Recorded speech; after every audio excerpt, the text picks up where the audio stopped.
ఇప్పటి artificial intelligence అంటే AI ఒక పెద్ద పజిల్ లాంటిది. ఒకవైపు చూస్తే అసాధ్యమనుకున్న పనుల్ని కూడా ఈజీగా చేసేస్తుంది, కానీ ఇంకోవైపు చూస్తే కొన్నిసార్లు చాలా సిల్లీ విషయాల్లో కూడా ఫెయిల్ అవుతుంది. సో ఈ విశ్లేషణలో మనం ఈ వింత ప్రవర్తన వెనుక ఉన్న కారణాల్ని లోతుగా పరిశీలిద్దాం.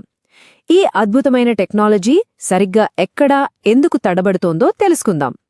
దీనికొక క్లాసిక్ ఎగ్జాంపుల్ చూద్దాం. ఒక ఏఐ చూడ్డానికి అచ్చం నిజంలా ఉండే ఆర్ట్ని క్రియేట్ చేయగలదు, కానీ అదే ఏఐ ఒక మనిషి చేతిని సరిగ్గా గీయమంటే మాత్రం తికమక పడుతుంది. ఈ ప్రాబ్లం చాలామందికి తెలిసే ఉంటుంది. ఇది ఒక కాంప్లెక్స్ సక్సెస్ పక్కన ఒక సింపుల్ ఫెయిల్యూర్ ఎంత వింతగా ఉంటుందో చూపిస్తుంది. అసలు ప్రశ్న ఇదే: ఏఐ సిస్టమ్స్ ఒకేసారి ఇంత తెలివిగా ఇంకా ఇంత వీక్గా ఎందుకుంటాయి? ఇదేదో ర్యాండమ్ గ్లిచ్ కాదు. దీని వెనుక ఒక పద్ధతి ఉంది, ఒక కారణముంది.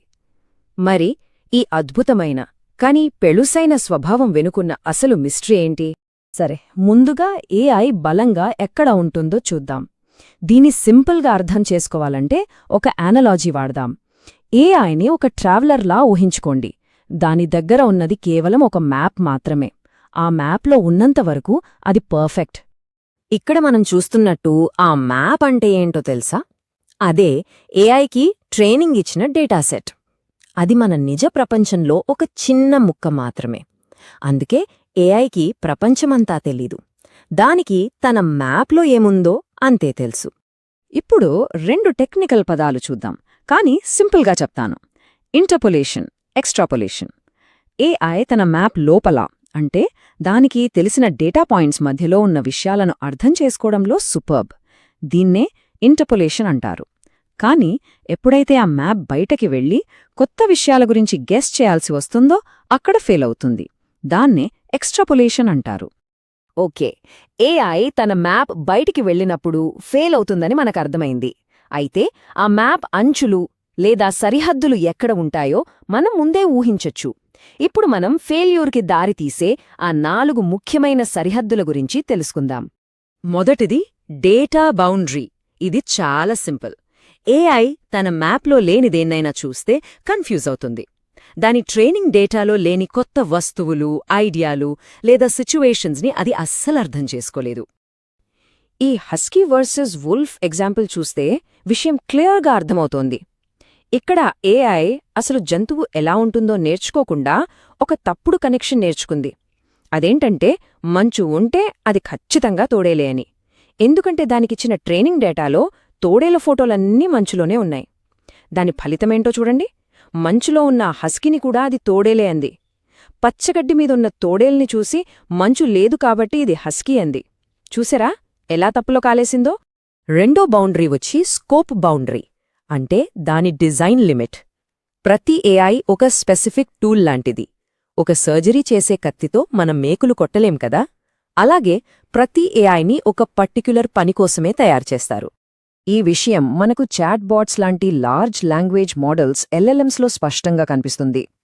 అవి చెప్పే అబద్ధాలు అంటే హాలుసినేషన్స్ వాటి డిజైన్లోనే ఉన్నాయి. వాటి పని నిజాలు చెప్పడం కాదు, ఒక పదం తర్వాత ఏ పదమొస్తే సహజంగా ఉంటుందో ఊహించి ఒక వాక్యం క్రియేట్ చేయడం మాత్రమే. సో అవి word prediction engines, fact checking machines కాదు. అందుకే అవి ఇలాంటి ఫన్నీ, కాన్ఫిడెంట్ అబద్ధాలు చెప్తాయి. పిజ్జా మీద చీజ్ అతుక్కోవడానికి గ్లూ వాడమని చెప్పడం, లేదా సైంటిస్టులు రోజుకో రాయి తినమని సలహా ఇస్తారని చెప్పడం లాంటివి. ఈ ఎగ్జాంపుల్స్ అన్నీ ఏఐ తన స్కోప్ దాటినప్పుడు ఎంత వింతగా ప్రవర్తిస్తుందో చూపిస్తాయి. మూడో బౌండరీ ఎన్వైరన్మెంట్, అంటే పర్యావరణం. ఏఐ ఏమనుకుంటుందంటే రియల్ వరల్డ్ ఎప్పుడూ ఒకేలాగా ఉంటుందని, మారదని. దానికి ట్రైనింగ్ ఇచ్చిన వాతావరణం కొంచెం మారినా సరే దాని పర్ఫార్మెన్స్ దెబ్బతింటుంది. ఇక్కడ చూడండి, ఒక ఆటోమేషన్ సిస్టంలో ఒక ఏఐ ఉంది. కెమెరాని ఒకే చోట ఉంచి జనాల్ని లెక్కపెట్టమని ట్రైనింగ్ ఇచ్చారు. పర్ఫెక్ట్గా పనిచేస్తుంది. కానీ ఆపరేటర్ వచ్చి కెమెరాని కొంచెం జూమ్ చేసినా, కదిలించినా అంతే, ఏఐ కన్ఫ్యూజ్ అయిపోయి ఫెయిల్ అవుతోంది. ఎందుకంటే పర్యావరణం మారిపోయింది కదా. ఇక నాలుగోది, చివరిది ఆబ్జెక్టివ్ బౌండరీ, అంటే లక్ష్యం. ఏఐ మనం చెప్పింది అక్షరాల చేస్తుంది, కాని మనం మనసులో ఏమనుకున్నామో దానికి అనవసరం. మన ఆదేశాల వెనుకున్న అసలు ఉద్దేశ్యం, కామన్ సెన్స్ దానికి అర్థం కావు. దీన్నే వాల్యూ అలైన్మెంట్ ప్రాబ్లం అంటారు. అంటే మన విలువలు దాని విలువలు ఒకటి కాకపోవడం. మనమొక పవర్ఫుల్ ఏఐకి సరిగ్గా చెప్పకుండా ఒక గోల్ ఇస్తే అది ఆ గోల్ని సాధించడానికి మనకు నచ్చని, ప్రమాదకరమైన దారుల్లో కూడా వెళ్ళొచ్చు. ఓకే, ఏఐకి ఈ 4 బౌండరీస్ ఉన్నాయని మనకు తెలుసు. కానీ అసలు సమస్య ఏంటంటే ఈ లిమిట్స్ మనకు బయటకు కనపడవు. అందుకే మనం ఈజీగా మోసపోతాం. ఇప్పుడు మనం ఏఐ చెప్పేదాన్ని ఎందుకంత ఈజీగా నమ్మేస్తామో చూద్దాం.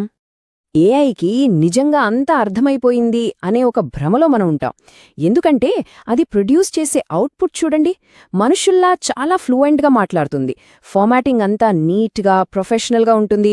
హై క్వాలిటీ ఇమేజెస్ ఇస్తుంది. ఏమాత్రం తడబడకుండా చాలా కాన్ఫిడెంట్గా సమాధానాలు చెప్తుంది.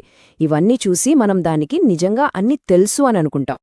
మరి ఈ అతి విశ్వాసం అనే ట్రాప్లో పడకుండా ఏఐని స్మార్ట్గా ఎలా వాడాలి, గుడ్డిగా నమ్మేకుండా తెలివిగా ఎలా నమ్మాలి, ఈ చివరి సెక్షన్లో మనం దాని గురించి మాట్లాడుకుందాం.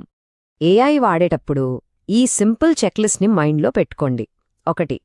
ప్రతి ఏఐకి లిమిట్స్ ఉంటాయని గుర్తుంచుకోండి. 2. అసలు దీనికి ఏ డేటాతో ట్రైనింగ్ ఇచ్చారో అని ఆలోచించండి. 3. దానికి కొంచెం కష్టమైన, డిఫరెంట్ ప్రశ్నలు ఇచ్చి టెస్ట్ చేయండి. దాని ఎడ్జెస్ ఎక్కడున్నాయో తెలుస్తుంది. 4. ఇది చాలా ముఖ్యం, ఏఐ ఇచ్చే అవుట్పుట్ని ఎప్పుడు ఫైనల్ ఆన్సర్గా తీసుకోకండి. దాని ఒక ఫస్ట్ డ్రాఫ్ట్గా మాత్రమే చూడండి. ఎప్పుడూ వెరిఫై చేసుకోండి. ఫేమస్ స్టాటిస్టిషియన్ జార్జ్ బాక్స్ చెప్పినట్టు అన్ని మోడల్స్ తప్పే, కానీ కొన్ని ఉపయోగపడతాయి. ఈ మాట ఏఐకి పర్ఫెక్ట్గా సెట్ అవుతుంది. ఏది 100% కరెక్ట్ కాదు, కానీ వాటి లిమిట్స్ తెలుసుకుని వాడితే చాలా ఉపయోగపడతాయి. సో ఫైనల్గా ఏఐ మంచిదా చెడ్డదా అని అడగడం కరెక్ట్ కాదు.